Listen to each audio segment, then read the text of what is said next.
But I knew that I had to stay focused if I wanted my shoulder to heal and get back to 100%. So I had my surgery on March 24th, and for those first 2 months we were still in school, so I would go to class from about 9 to 1:32ish every day, and from about 2 to 7 or 8, I would be in the training room when the entire rest of my team was on the field playing and practicing. I was in the training room doing just very tedious amounts of shoulder movements and work, just in the hopes that I would be healed someday and be healthy. And come summer, it was 6 a.m. to noon every day, 6 days a week of rehab, and I was one of the only people still in Berkeley. It was fairly lonely and kind of depressing, but I just pushed through it, got through it, and now I feel my shoulder is 100% healed, feels better than it has before, and I still have to continue my rehab. After practice every day, I have to go for at least an hour, hour and a half, and do shoulder work, stretches, strengthening exercises, all kinds of stuff to try and stay healthy so I can complete, reach my goal. Thank you. Now is the time for the judges to ask different questions. You want to pray for Giants? Oh yeah, definitely. Big Giants fan. The Giants actually won the World Series on my birthday this year, so that was a great birthday present. First of all, I want to say your courage and determination is very impressive, and really glad you're back on track already. So I wanted to ask, what is the percentage of Cal baseball players that make it pro? And if the percentage is low, what steps are you taking to kind of overcome that, stat?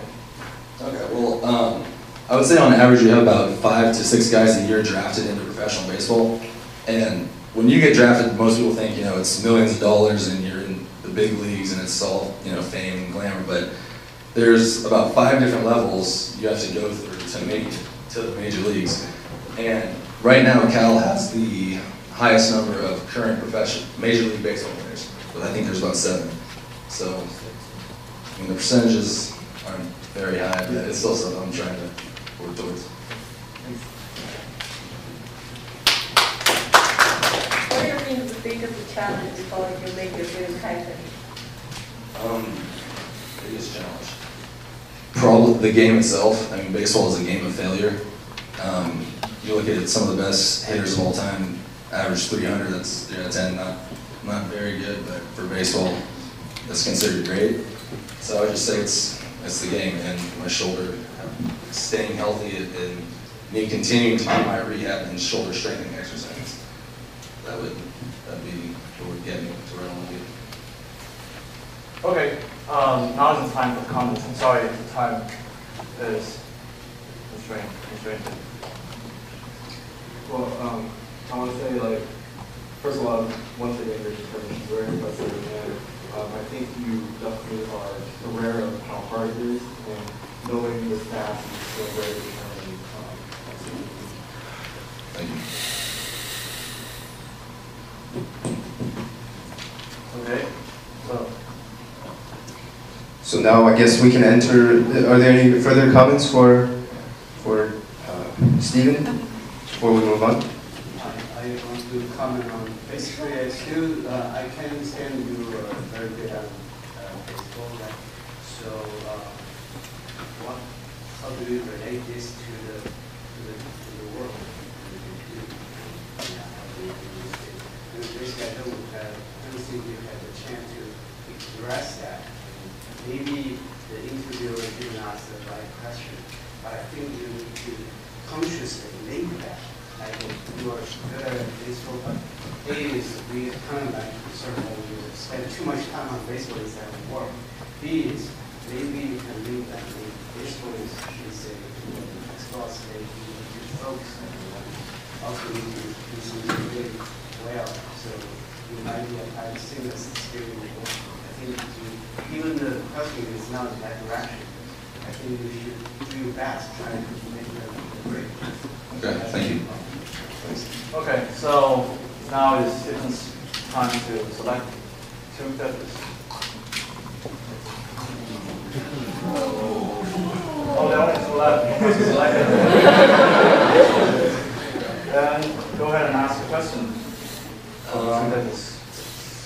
Okay, my question is kind of like the comments you just gave me. I don't have much experience in the work world or with business. How would you suggest that I make use what I've learned through baseball with like team building skills, motivation, all that? How would I translate that into the work world, not business? I can start. I think, well, I majored in business, so I'll talk about the kinds of business job that I was exposed to. There are certain fields that obviously would take, finance courses, account courses, whatnot. So I guess like, unless you want to say you want to do that, which I doubt, I think the position would be more interested in probably general management or jobs where they are open to other majors. And I think the skills you gain and the story you just portrayed, I think is way more impressive than most stories you'll hear.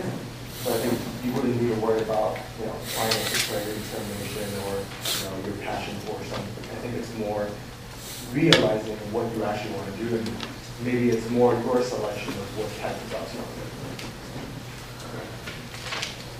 My comment is baseball is a business too. Depends on how big is your dream. Right? So if you think that this can be your long-term career goal, you can go for it. I think that's it can become a big business. And of course, you can think about maybe after 35 years old, you have plan B for another career.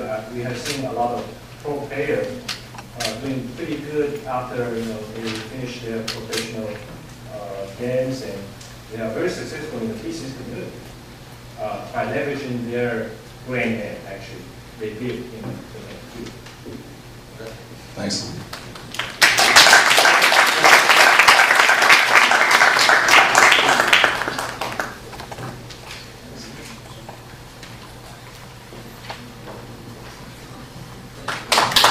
Thank you very much. So, for our next contestant, we have Tammy. So, Tammy, you can please come to the stage.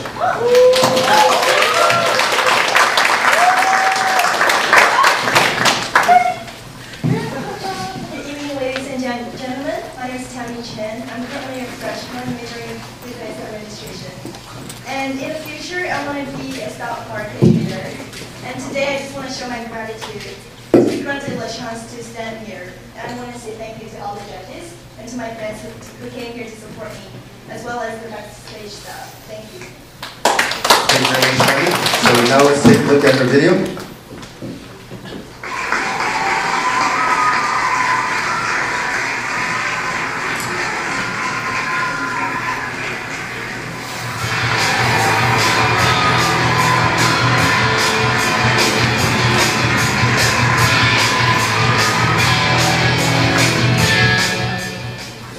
My name is Jianan Chen, and currently I'm a freshman here. I intended a majoring in business with a minor in computer science. And I came to the United States 2 years ago during high school. What makes me stand out is how I communicate with people and how I treasure my friends. I'm like learning every day and I'm communicating with people. So I think for me that would be a successful life. I'm really interested in investment banking. That's why I want to pursue a business major. My interested focus would be trading. So I want to engage my hobby in the stock market as trying to transform it into my career. I guess I would do investment banking for at least a couple of years. Sometimes I'm being too warm-hearted that somebody could not accept that kind of work form. That might be my biggest weakness that I can see. I still consider myself as a Chinese, being humble and willing to learn, but also I would add some American elements like being more open to myself. All right, thank you very much. So, Tammy, in the first round of interviews, I wanted to ask you a question. What makes you different from other people? And you responded that it was your positive attitude. So you say you always smile to people and you want to make people feel warm. And I think it's an absolutely fantastic quality. However, in the professional world, due to the intense competition for promotion, colleagues may potentially stab each other in the back, or outside competition might play dirty. So how do you imagine somebody would survive in such an environment or thrive? If I were somebody who lived in an environment where people fight like animals, I would definitely fight back. Not in an aggressive way, but by trying to persuade people that the key element to the success in the financial world would be by sharing. I would illustrate my idea through my passion, which is also stock market. Because as we see lots and lots of large and successful corporations, when they go to public, they issue shares of stocks and bonds. They issue shares. I think this is the most fundamental idea of sharing. When investors pool in money together, they're helping the corporation to continuously grow through the sharing of their money and assets. Also sharing, beyond that, sharing can be of information. As we all know, hopefully, that obvious prospects of physical growth in a business does not translate into obvious profits of investors. So that's where good communication, sharing of information should kick in.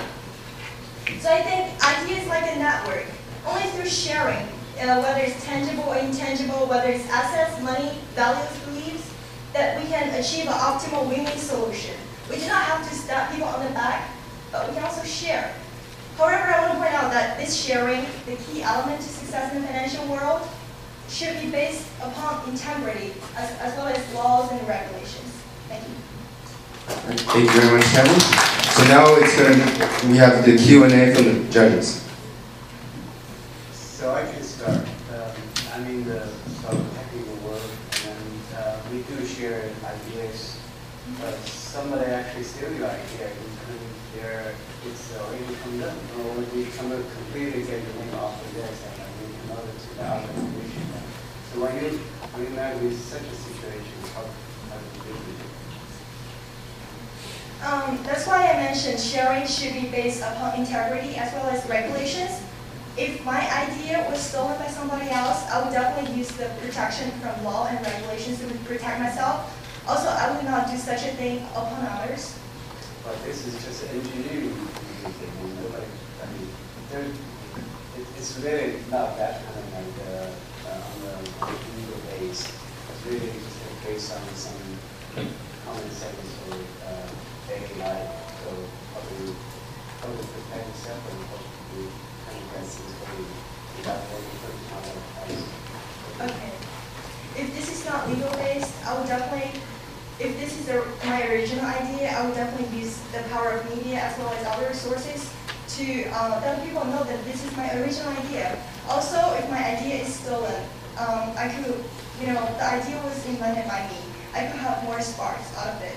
And I might outperform it and come up with more creative ideas.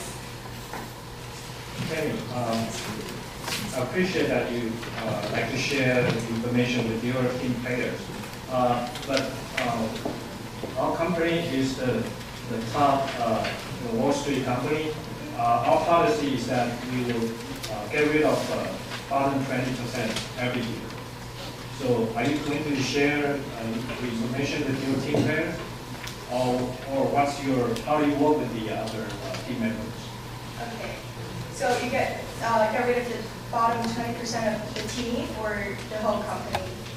Yeah, that's our company policy that we basically let go bottom 20% underperforming. Underperforming team. Okay, first of all, in a team, I would like to share my ideas within my team, within my project. Because I believe that idea is such a network. If you don't share, you're just getting your personal brilliance isolated. Rather than that, you should collaborate your ideas and then come up with get it sparked. So within my team, if the competition within teams are really intense, I would keep it a secret among teams and teams. I think that would be my strategy. Cool. All right. Thank you very much, Tammy. So if our panelists have any comments for how Tammy's performance.